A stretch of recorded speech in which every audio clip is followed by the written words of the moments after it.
Journalist ఇళ్ల స్థలాల కోసం తెలంగాణ ఫెడరేషన్ జర్నలిస్ట్ అసోసియేషన్ తరఫున కొన్ని డిమాండ్లతో రిలే దీక్షలు చేపట్టినాం.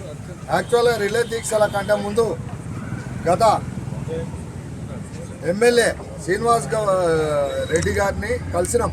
2 సంవత్సరాల నుంచి కూడా జర్నలిస్టులను మభ్యపెడుతూ కాలయాపన చేస్తూ ఒకటే మాట చెప్తున్నాడు. ఎన్నికల ముందేమో 200 గజాలు 250 గజాలు ఇస్తాం మేము ఎన్నికల ముందర, గట్టెక్కినాక ఇప్పుడు మళ్ళా మాట మార్చి జర్నలిస్టులు ఒక్కరే ఉన్నారా అనే మాట మాట్లాడుతున్నాడు.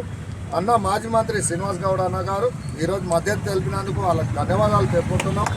ముఖ్యంగా ఆ రోజు రాష్ట్రంలోనూ బీసీ నాయకుడిగా జర్నలిస్టులకు తెలంగాణలోనే మొట్టమొదటిగా 150 మందికి పట్టాలు ఇచ్చిన ఘనత అన్న శ్రీనివాస్ గౌడ్కే ఉంది. పాలమూరు నియోజకవర్గంలో 150 మందికి జర్నలిస్టులకు ఇండ్ల పట్టాలు ఇచ్చిండ్రు. ఆ రోజు మా అన్న ఎంబడి కొంతమంది ఇండ్లు కట్టించిండ్రు, కొంతమందికి ఇండ్లు ఇచ్చిండ్రు, కొంతమందికి హౌసింగ్ బోర్డు కట్టలేనా 17-20 మంది కట్టిండ్రు, మిగతా వాళ్ళకి ఇండ్లు కట్టలేనా. జేజేఆర్ కాడ అన్న ఇచ్చిన దాంట్లో ఇండ్లు కట్టించిండ్రు. జేజేఆర్ కాడ ఇచ్చిన దాంట్లకు ఇండ్లు కట్టిన ఇండ్లు ఇచ్చారు. ఇచ్చితే ఈ ప్రభుత్వం వచ్చినాక తాళాలు ఇవ్వకుండా నోటీసులు ఇచ్చే పరిస్థితి ఏర్పడింది. కాంగ్రెస్ ప్రభుత్వ పాలన ప్రజాపాలన అంటూనే జర్నలిస్టులను అనుగదొక్కే ఇప్పుడు జర్నలిస్టులు అందరూ మద్దతు ఇస్తేనే ఈరోజు ప్రభుత్వం అధికారంలోకి వచ్చింది. ఈరోజు అధికారంలోకి వచ్చినాక జర్నలిస్టులను విస్మరించారు. మేము అన్నాక ఆ రోజు కూడా జాబితా తయారు చేసేటప్పుడు కూడా ఒకటే విజ్ఞప్తి చేసినాం. అన్న బడుగు బలహీన వర్గాల జర్నలిస్టులు చాలామంది ఉన్నారు అని చెప్పాము. కొంతమంది అన్నయ్యబడి కమిటీ అన్నను తప్పుదారి పట్టించి ఆ జాబితాలో కొంతమందికి అన్యాయం జరిగిన మాట వాస్తవమన ఈ సందర్భంగా మీ దృష్టికి తెస్తున్నా. మీ తప్పు కాదు అది. కొంతమంది జాబితా తయారు చేసేటప్పుడు మిమ్మల్ని తప్పుదారి పట్టించి ఒకే పత్రిక పెద్ద పత్రిక అంటూ 16-17 మంది కూడా ఒకటే పత్రిక చెందిన వాళ్ళు తీసుకున్నారు. ఈరోజు ప్రజాపాలన పేరు మీద ఈ ఎమ్మెల్యే గట్టెక్కి ఈరోజు 2 సంవత్సరాలు గడుస్తున్నా ఒక్క ఇల్లు ఇవ్వకపోగా గత ప్రభుత్వం ఇచ్చిన ఇండ్లకు నోటీసులు ఇచ్చి జర్నలిస్టులను కట్టడి చేయాలనుకుంటున్నాడు. తాళాలు ఏమని అడిగితే 2 సంవత్సరాల నుంచి ఒక్క పని కూడా ఒక్క పాలన గాడి తప్పిందని మేము ఈరోజు ఈ వేదిక సాక్షిగా చెప్తున్నాం. పాలమూరులో ప్రజాపాలన గాడి తప్పిందని మేము సభాముఖంగా చెప్తున్నాం. ఈ ఎమ్మెల్యే గారికి మేము ఒకటే చెప్తున్నాం. మేము ఎన్నికల్లో రాజకీయం చేయాలనుకుంటే రేపు పొద్దున ఎన్నికల్లో కూడా మేము జర్నలిస్ట్గా వస్తాం. మీ ప్రతి దానిని కట్టడి చేస్తాం. మీ లోపాలను కూడా ఎత్తి చూపుతాం. జర్నలిస్టులకు అన్యాయం జరిగితే ఎక్కడ కూడా మేము వదిలిపెట్టాము. బహిరంగ చర్చకు సిద్ధం అని అడుగుతున్నా. మేము బహిరంగ నీవు వచ్చి 2 సంవత్సరాల్లో ఏం పాలన చేసినావో బహిరంగ చర్చకు మేము సిద్ధం. మీరు సిద్ధమైతే ముందరికి రావాలి. ఈ వేదిక సాక్షిగా మేము బహిరంగ చర్చకు సిద్ధమని మేము ప్రకటిస్తూ ఉన్నాం. అన్న మద్దతు తెలిపిన దానికి వచ్చినందుకు ధన్యవాదాలు తెలుపుతున్నా. రాష్ట్ర తెలంగాణ వర్కింగ్ జర్నలిస్ట్ ఫెడరేషన్ రాష్ట్ర ఉపాధ్యక్షులు డాక్టర్ బండి విజయ్ కుమార్ అన్న 2 నిమిషాలు. రాష్ట్ర మాజీ మంత్రివర్యులు రాష్ట్రంలోనే అత్యధిక ఇల్లు డబుల్ బెడ్రూమ్ ఇల్లు కట్టించిన ఘనత అలాగే దక్కింది. ఎందుకంటే జర్నలిస్టులకే కాదు మొత్తం రాష్ట్రంలోనే 5-6 వేల ఇల్లు 4 కొత్త నగరాలు సృష్టించిండు. మౌనార్ పాలమూరు అంటున్న ఊరు అది పట్టణంగా మార్చిన ఘనత కూడా అన్నకే దక్కింది. కొన్ని లోటుపాట్లు జరిగినాయి. అన్న దృష్టిలో ఇటీవల మొన్ననే ఒక జర్నలిస్టు దాసరి నరసింహ చనిపోతే కూడా వచ్చిండు. 4 జర్నలిస్టులు చనిపోయిండ్రు. పట్టాలు ఉన్నాయి. పట్టాలు వాళ్ళందరికీ కూడా పట్టాలు ఇచ్చింది. కానీ రెవెన్యూ అధికారులు ప్రస్తుత ఎమ్మెల్యే ఎట్టి బస్సులో పట్టాలు అనేక సార్లు చర్చలు జరిగినప్పటికీ కూడా దాని గురించి పాతవి నేను పట్టించుకోనని చెప్తుంటే మళ్ళీ నోటీసులు ఇచ్చి జర్నలిస్టులను అందరినీ అయోమయ పరిస్థితి చేసే పరిస్థితి ఈ నియోజకవర్గం. జర్నలిస్టులో ఒక్కరి సమస్యనే కాదు, ఇది ప్రజల సమస్య కూడా. ప్రజలు కూడా ఇబ్బంది పడుతున్నారు. మీ దృష్టికి తేవాల్సిన బాధ్యత మా మీద ఉంది. వీటన్నిటినీ ఖచ్చితంగా మీరు ఇచ్చిండ్రు. 5,000 ఇళ్లకు పైబడి ఇచ్చిండ్రు. ఇంకా మౌలాలిగుట్టలో 600-700 ఇండ్లు ఉన్నాయి. అవంతా గందరగోళం చేసే పరిస్థితిలో ఉన్నారు. జర్నలిస్టులకు కూడా చనిపోతే కూడా ఇండ్లు ఇస్తలేదంటే పరిస్థితి ఎంత అధ్వానంగా ఉందో అర్థం చేసుకొని మీరు జర్నలిస్టులకు ఖచ్చితంగా భవిష్యత్తులో కూడా ఇప్పుడు కూడా ఆ ఇంటి తాళాలు మౌలాలిగుట్టలో కేవలం తాళం చేయిలు ఇస్తే సరిపోతుంది. కొత్త కట్టియాల్సింది ఏం లేదు అన్న మొన్ననే చెప్పింది. వాళ్ళే కొత్తగా బిల్డింగ్లు కట్టాల్సిన అవసరం లేదు, తలుపులు పెట్టాల్సిన అవసరం లేదు, అన్నీ ఉన్నాయి. తాళం చేయి ఇస్తుంది. ఆ తాళం చేయి ఇవ్వడానికే వాళ్ళకి చేతులు రావట్లేదు. ఖచ్చితంగా మీ సపోర్టు మీరు ఖచ్చితంగా ఉండి జర్నలిస్టుల తరఫున మద్దతు తెలపాలని కోరుకుంటూ థ్యాంక్ యూ గారు. మీరు చాలామంది శ్రీనివాస్ అందరికీ దయచేసి మీ అందరికీ సంపూర్ణమైన మద్దతు తెలుపుతూ నాతో పాటు కూడా మా చైతన్య గారు వచ్చారు, శివరాజ్ గారు వచ్చారు, రాములు గారు, సత్యమేధ గారు, చాలామంది మా మిత్రులందరూ కూడా సుధాకర్ రమేష్ అందరూ రావడం జరిగింది. మీరు చేస్తున్నటువంటి దీక్ష న్యాయమైనటువంటి దీక్ష. మీకు చాలామందికి జర్నలిస్టులకు ఇల్లు ఇచ్చినాం. మౌలాలగుట్ట దగ్గర అలాట్మెంట్ లెటర్ కూడా ఇచ్చినాం. ఈ రాష్ట్రంలోనే జర్నలిస్టులకు ఇల్లు కట్టింది మొట్టమొదట ఈ రాష్ట్రంలోనే మహబూబ్ నగర్లో బ్రహ్మాండంగా ఇల్లు కట్టుకొని హ్యాపీగా ఉన్నారు. కొందరు గుర్తుపెట్టుకున్నారు, కొందరు మర్చిపోయారు. దాన్ని గుర్తుపెట్టుకున్నా గుర్తుపెట్టుకుపోయినా నా బాధ్యతగా ఇల్లు కట్టించిన, నా బాధ్యతగా జర్నలిస్టులకు ఇచ్చిన. మిగిలిన పోయిన వాళ్ళకు కూడా ఎలక్షన్ కోడ్ అయిన తర్వాత ప్రతి ఒక్క జర్నలిస్టు కిరాయింట్లో ఉండొద్దు, మా జిల్లాలో ఉన్న జర్నలిస్టులు సొంత ఇంట్లో ఉండేటట్టు చేస్తా అని చెప్పి కూడా మీకు మాట ఇచ్చిన. ఒక 10-20% మిగిలిపోయినారు, వాళ్ళకు కూడా ఇస్తా అని చెప్పి మాట ఇచ్చిన. కానీ మరి కాంగ్రెస్ ప్రభుత్వం రావడం జరిగింది. ఇళ్ళు ఖాళీగా ఉన్నాయి, ఇస్తారనుకున్నాం. విచిత్రం ఏంటంటే వాళ్ళు డ్యూటీపల్లిలో ఇల్లు కట్టేటప్పుడు కొంతమంది రాజకీయ నాయకులు అడ్డుకున్నారు, ఇక్కడ కట్టొద్దని.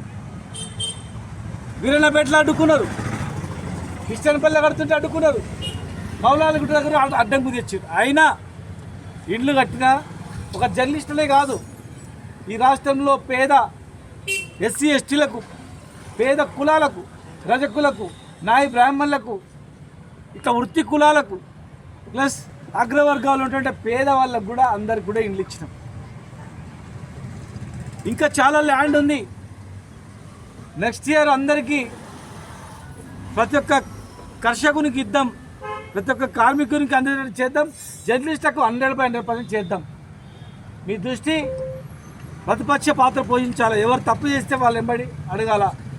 మీరు ఇల్లు కిరాయిలో ఉండి ఇబ్బందులు ఉండొద్దని చెప్పిన 80% వరకు అందరు కూడా ఇచ్చిన. ఇలా నేను జర్నలిస్టులు కూడా దయచేసి విజ్ఞప్తి చేస్తూ ఉన్నా, కట్టి ఎవరే కానీ ఒక 150 గజాల ఇండ్లలో కోటీశ్వరుడు పోయి ఉన్నాడు ఎవడు. అన్నదమ్ములు 5-6 మంది ఉంటే ఒకరికి ఇల్లు ఉండొచ్చు, ఇంకొకరికి ఇల్లు లేకపోతే ఉంటాడు.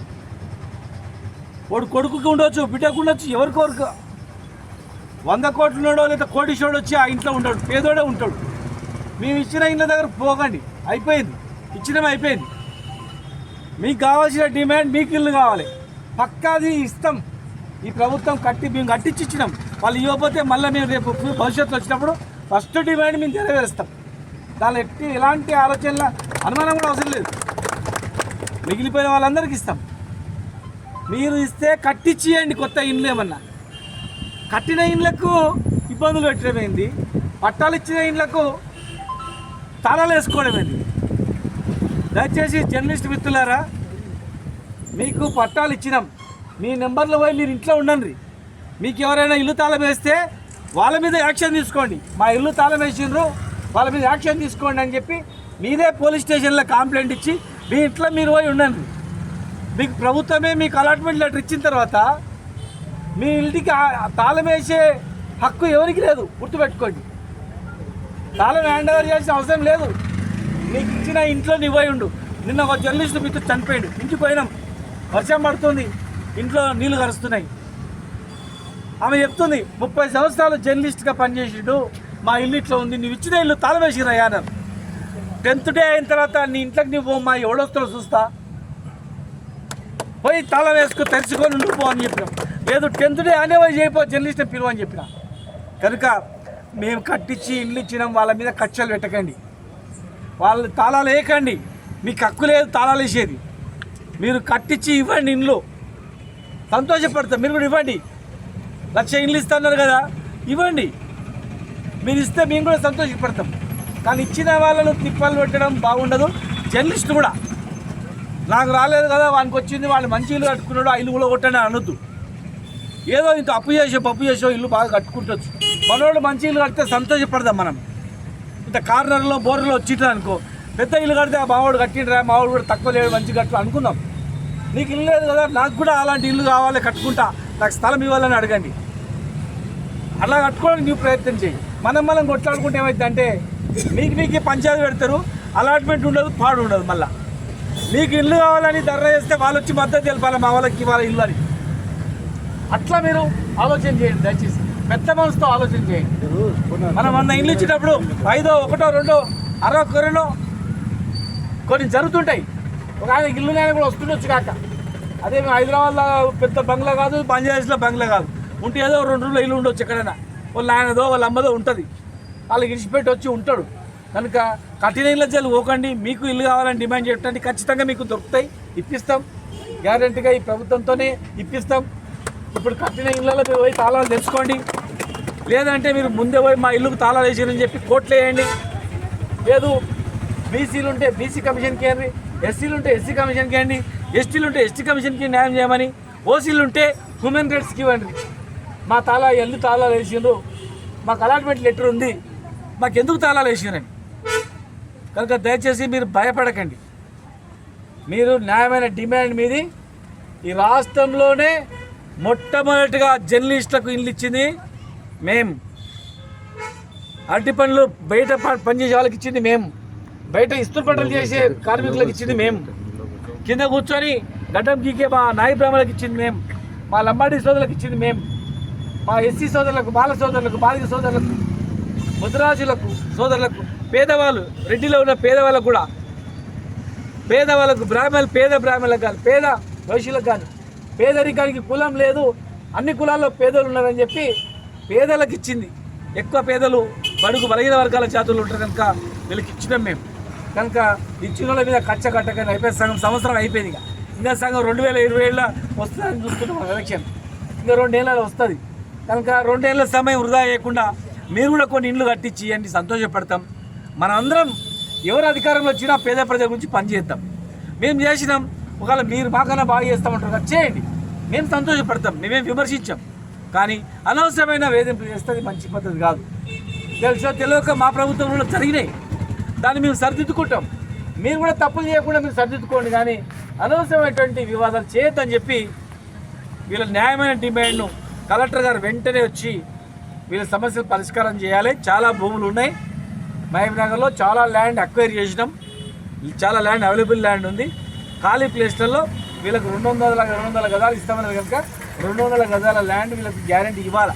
మీరు కొనేది లేదు, జైలు నుంచి పెట్టేది లేదు, ప్రభుత్వ భూమి ఉంది, వీళ్ళకి ఇస్తామన్నా వీళ్ళకి న్యాయమైన హక్కు ఇవ్వాలి. అలాట్మెంట్ అయిన ఇండ్లకు తాళాలు వెంటనే వాళ్ళ తాళాలు వాళ్ళు తెరుచుకుంటారు. మీ తాళాలు వేసే హక్కు మీకు లేదు. అలాట్మెంట్ చేసిన తర్వాత ఇండ్లు అలాట్ అయిన తర్వాత తాళాలు వేసే హక్కు ఎవరు కూడా లేదు. కనుక మీ న్యాయమైన డిమాండ్ గవర్నమెంట్ ఒకవేళ అధికారులు చేస్తే, ఏ అధికారి అయితే మీ ఇల్లు తాళం వేస్తాడో నేను వేసినా అని చెప్తే ఆ అధికారి మీద మీరు కోర్టులు వేయండి, అధికారి ముందు అడగండి. వినకపోతే పై అధికారులకు కూడా మీరు కంప్లైంట్ చేయండి. ఖచ్చితంగా మిమ్మల్ని వేధిస్తే ఎవరైనా భవిష్యత్తులో వాళ్ళకు తిప్పలు తప్పవు. ఏ అధికారి మిమ్మల్ని ఇబ్బంది పెట్టినా, ఏ అధికారి మిమ్మల్ని వేధించినా అది భవిష్యత్తులో వాళ్ళకు ఇబ్బంది ఉంటారు కూడా మీరు హెచ్చరించండి. మీ ఇంట్లో మీరు తాళాలు తీసుకొని పోండి. మీరు తాళాలు వేసినమైన యాక్షన్ తీసుకొని ముందు లెటర్ ఇవ్వండి, ఎస్పీ గారికి, కలెక్టర్ గారికి లెటర్ ఇవ్వండి. మా ఇల్లు తాళాలు వేసినారు, ఎవరి తాళాలు వేసినారు, వాళ్ళకి హక్కు లేదు, మా ఇల్లు డ్యామేజ్ చేసినారు, యాక్షన్ తీసుకోండి అని చెప్పి పెట్టండి. పెట్టిన తర్వాత మీ ఇళ్ళకి మీరు ఓన్లీ ఎవరు భయపడకండి. మీ ఇల్లు ఎంతక ఎవరు కూడా పీకలేరు. మేము అలాంటి చేసినాం, అయిపోయింది. మీ జర్నలిస్టుల దగ్గరికి జోలికి వస్తే ఎవరు జర్నలిస్ట్